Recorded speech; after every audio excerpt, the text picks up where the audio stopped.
जिनके हियरा पथरा हो गए, वे सब मक्का मथुरा हो गए। हते आदमी कछु गांव में, उनकी गतरा गतरा हो गए।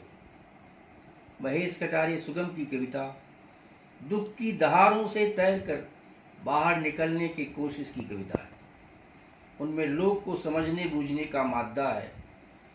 यूं तो एक लंबे अरसे से लिख रहे हैं, लेकिन हकीकत में उनकी पहचान बुंदेली के कारण खुलकर सामने आई है। सुगम लोक की पीड़ाओं को जानते हैं और वहां की अंदरूनी समस्याओं को भी। यह पीड़ा या दारुण व्यथा अकेले बुंदेली क्षेत्र की नहीं है, बल्कि उसकी व्याप्त समूचे भारत में फैली हुई है। बुंदेली लोक की संवेदना, तकलीफें लोक की लय में आत्मीयता के साथ पेश होती हैं। महेश जी की कहन भंगिमा में सीधा प्रतिरोध है।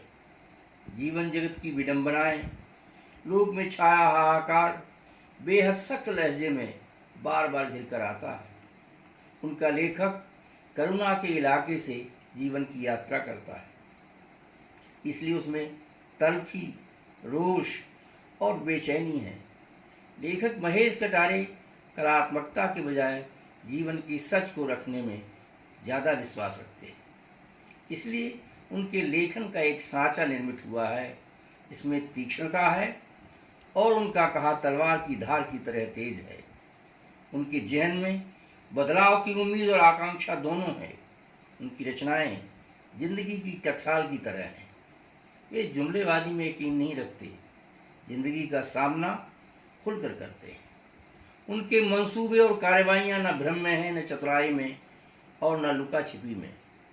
उनका सीधा साधा सच लेखन में बोलता है और बार बार लोक का अर्राटोर जीवन उसमें गिरता है। यही उनके लेखन की अमूल्य पूंजी और धरोहर है। उनकी कविता लंबे काल की और दूर की यात्रा का संधान नहीं करती। इसी कारण वह तात्कालिकता में सांस लेना पसंद करती है। तत्काल उठने वाले सवाल को वे हर हाथ में हल करने की ऊर्जा से भरे रहते हैं। इसलिए कृत्रिमता न उनके जीवन में है और न लेखन में। वे लोग के सुख दुख में सांस लेते हैं, इसलिए उनकी कविता दूर तक मार करती है और वास्तविकताओं को अपने साथ रखती है। वे जमीन के कवि हैं और जिंदगी के सच के बखान के भी। कहते हैं कि सच बोलने वाले का मुंह कुदाल जैसा होता है। उनकी कविता बेहद विश्वास और जन के समर्पण की कविता है। धरती के सपनों की भी कविता है वह। मेरी नज़र जब उनकी कविता के विभिन्न आयामों तक जाती है तो उसकी एक सीमा भी दिखाई पड़ती है, और वह है यथार्थ के धरातल की ऊपरी परत को देखना, लेकिन अंदरूनी सच की तमाम तहों को न साध पाना।